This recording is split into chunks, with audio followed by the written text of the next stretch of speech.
నమస్తే, welcome to KK news. నేను Sridevi. Telugu Desam party సమూల ప్రక్షాళనకు చంద్రబాబు సిద్ధపడుతున్నారు. వేసవిలో జరిగే మహానాడు నాటికి జాతీయ రాష్ట్ర కార్యవర్గాలతో పాటు పోలిట్ బ్యూరోలో సమూల మార్పులు తీసుకురావాలని నిర్ణయించారు. వీలైనంత వరకు సీనియర్లను పక్కన పెట్టి జూనియర్లకు ఛాన్స్ ఇవ్వనున్నారు. తద్వారా పార్టీలో యువ రక్తం ఎక్కించాలని భావిస్తున్నారు. మరో 4 దశాబ్దాల పాటు తెలుగుదేశం పార్టీ మనుగడ సాధించేలా కీలక నిర్ణయాలు తీసుకోనున్నారు. ఇక ఇందుకు సంబంధించి కసరత్తు జరుగుతున్నట్లు తెలుస్తోంది. ఇప్పటికే దీనిపై చంద్రబాబు శరవేగంగా ఆలోచన చేస్తున్నట్లు సమాచారం. 3 సార్లు పార్టీ పదవుల్లో ఉన్న వారిని పక్కన పెట్టాలని సూచిస్తున్నట్లు తెలుస్తోంది. అంటే దాదాపు సీనియర్లకు చెక్ పెట్టినట్టే. ఇక నారా లోకేష్ నాయకత్వాన్ని బలోపేతం చేయాలన్న లక్ష్యంతో ముందుకు సాగుతున్నారు చంద్రబాబు. ప్రస్తుతం లోకేష్ పార్టీ జాతీయ ప్రధాన కార్యదర్శిగా ఉన్నారు.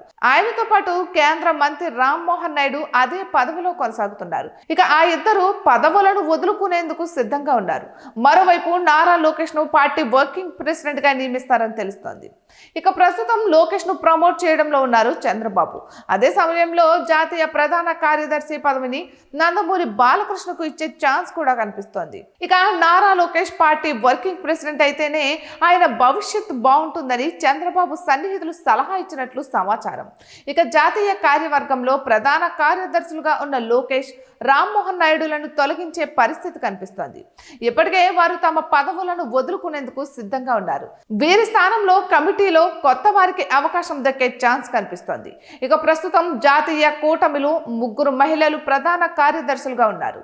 ఇక కొత్త కూటమిలో యువతకు ప్రాధాన్యమిస్తూ ప్రాంతీయ సామాజిక సమీకరణలను బ్యాలెన్స్ చేస్తూ పదవులు ఇవ్వనున్నట్లు తెలుస్తోంది. ఇందుకు సంబంధించి చేర్పులు మార్పులు పోలిట్ బ్యూరో సమావేశంలో చర్చించి ఆమోదిస్తారని తెలుస్తోంది. ఇక ప్రస్తుతం తెలుగుదేశం పార్టీలో పదవుల వ్యవహారం ఉత్కంఠ పెంచుతోంది. ఇటువంటి మరెన్నో వీడియోస్ కోసం కేకే న్యూస్ తెలుగు ఛానల్ని సబ్స్క్రైబ్ చేసుకోండి.